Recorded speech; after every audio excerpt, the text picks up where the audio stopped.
A story about a group of sisters who dreamt of making it big doesn't sound like it's all that, but this story was so much more. The Polka Theatre in London is telling the journey of three Muslim sisters from Hull, Layna, Maysa and Amaya who dreamt of breaking every glass ceiling imaginable. Having been inspired by Sky Brown's heroics in the Olympics, their skateboarding dreams were turned into a play now being performed across the country. Sisters 360 is a children's play for 8 to 12-year-olds.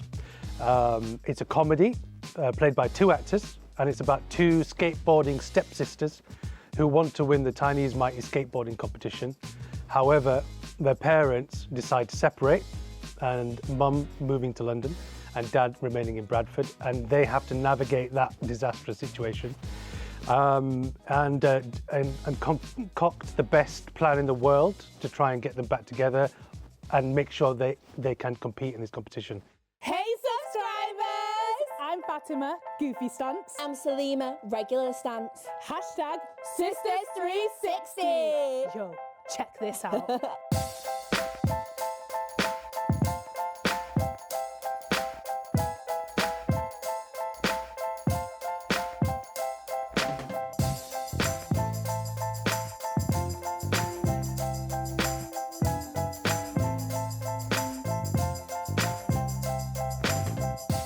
Fatima, she's definitely a lot more outgoing, extroverted. She has got a unorganizedness, but in a chaotic, a chaos that has determination to it. She's like, if I was to say a shape, like lines that are going everywhere, all over the place, of colours everywhere. Salima is super direct, focused, goes by the book, bookish, follows the rules, a lot more introverted. But being with her sister, I definitely think there's something about the more introverted and extroverted, the bookish, the more like wild character. But as the story goes on, they actually take from each other and they get inspired by each other and grow. But it is that classic, like the lively and wild little sister and the bookish, nerdy sister. The main difficulty is for people to allow you the platform and open the gate for you and say yes, to allow you to do something. I think everything else is simple. It's just essentially two girls who love skateboarding and their parents split and they want to win this competition. They just happen to be Muslim girls who wear the hijab, you know, and that on its own breaks the stereotype. So we don't necessarily need to go into the Muslim aspect. We just need to show young Muslims, see them and humanize them, because I think there's been a lot of dehumanization over the last couple of decades. These stories, at least when I was growing up, we didn't see as much of them. And it is that thing of, yes, they're Muslim, yes, they're Pakistani, Somali, but they're no different from everyone else. Like the shared dream of ambition, hope, friendship, that is a universal story. And it's beautiful that, you know, you befriend the audience within the beginning of the play.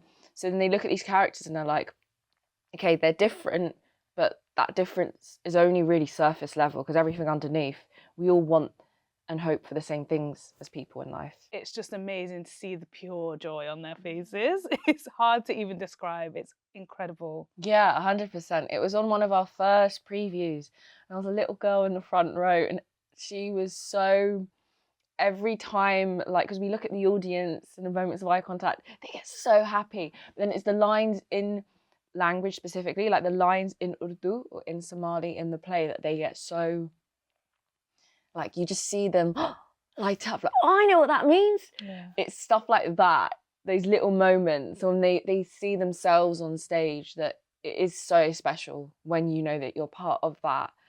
It's just It's very specific. It's like, it's not just like someone who's done a little bit of research into like the language and stuff. It's so specific and unique to Somali people and Pakistani people, and so I think that's what makes them even more excited. That it's like, wait, how do you know that? Oh my God, they're talking about us. They know everything about us, and it's like you can see that in them, and they start like prodding each other and giggling, and it's so sweet to see. Yeah. Well, I think the three sisters on their own, they described this as they've been very supportive. We've had great reactions from here. We've had school groups come in, a lot of Muslim audiences. coming to watch, and their faces light up. I sit at the back and I watch their reaction to the show, and it's like, oh, that's me. Oh, I recognize myself. Oh, they're saying Assalamu alaikum. Oh, they're saying Alhamdulillah. You know, they recognize themselves, and they don't expect to see that. No way do they expect to see that. And this is what I think is so important for young people, to see themselves represented on the stage. So they are proud of themselves, and they go, okay, well, that I could do that, or that's me. They're talking about me, or they're involving me, and I think we are in a place where there's not that much of that around, and we need to do more of it. And that's what kind of motivates me to create these stories for children involving British Muslim characters and themes. Because if we're not telling our own stories, then other people are going to tell stories about us, and that's what's happened for far too long. And we need to kind of take ownership and tell our own authentic experience.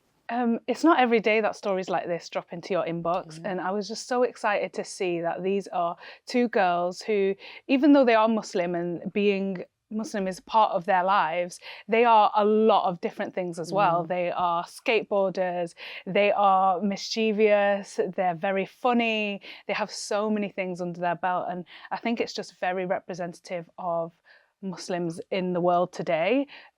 It's just two normal girls, and I think that's what makes it so extraordinary, is that they are just ordinary girls who want to skateboard. To 360, we're here playing until the 27th of April, and then we go to Leeds Playhouse, and then we finish this part of the tour in Bradford, my hometown, as part of City of Culture 2025, and then the following year we'll be taking the show to various schools, theatres, and whatever interest comes our way. We're hoping to do another fuller tour of the play next year.